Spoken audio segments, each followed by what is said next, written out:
Welkom bij Extra Journaal, nieuws uit Curaçao, vers van de pers.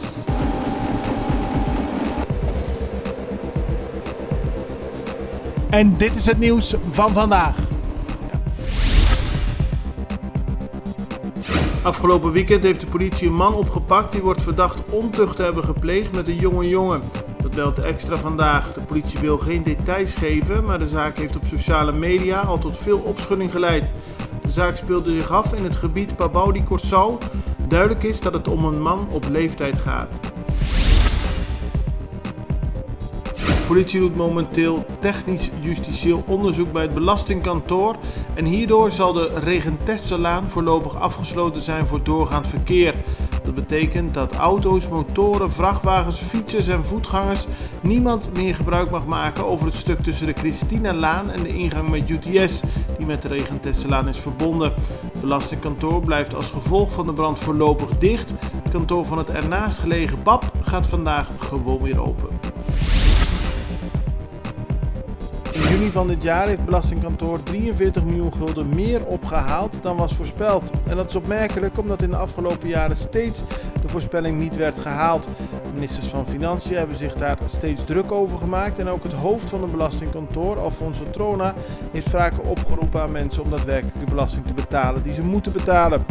Nu de brand vorige week heeft plaatsgevonden, is dat een extra klap voor de inkomsten van de belasting, zo wordt verwacht. Statenvoorzitter William Millison maakt zich zorgen om elk incident dat het imago van het parlement negatief beïnvloedt. Hij gaat in op de recente ruzie tussen Merlin Moses en Steven Walraud, die vooral via de media werd uitgevochten, waarbij het een breaking nieuws werd. Millison ontkent dat hij de teugels niet strak genoeg houdt.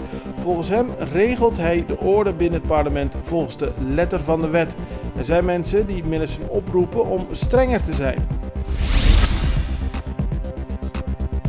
De derde editie van het Kaya Kaya Festival was een groot succes. Vele duizenden mensen wisten zaterdag de weg naar Seri Otrobanda te vinden. In de afgelopen weken en maanden heeft het gebied zich opgemaakt voor het grote festival. Na de eerste twee edities waren de verwachtingen hoog gespannen, maar het was gezellig, er was veel te zien en mensen hebben zich goed gedragen tijdens het festival. De Curaçaose honkballers van de Liga Pabao hebben afgelopen zaterdag de finale tegen Japan gewonnen en werden daarmee internationaal kampioen in de Little League World Series. Zondag moesten ze tegen de Amerikaanse kampioen uit Louisiana.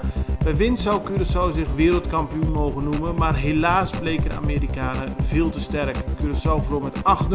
Toch kan het terugkijken op een zeer geslaagd toernooi in Williamsport.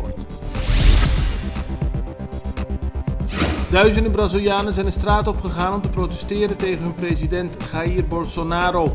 Hij wordt gezien als grote verantwoordelijke voor het hoge aantal branden in het Amazonegebied. Wereldwijd zijn er zorgen over de toename van het aantal branden in het Amazonegebied.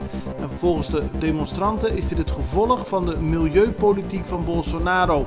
Hij wordt verantwoordelijk gehouden voor de milieuramp. Dit was Extra Journaal met nieuws uit Curaçao in het Nederlands elke doordeweekse dag. Tot de volgende keer.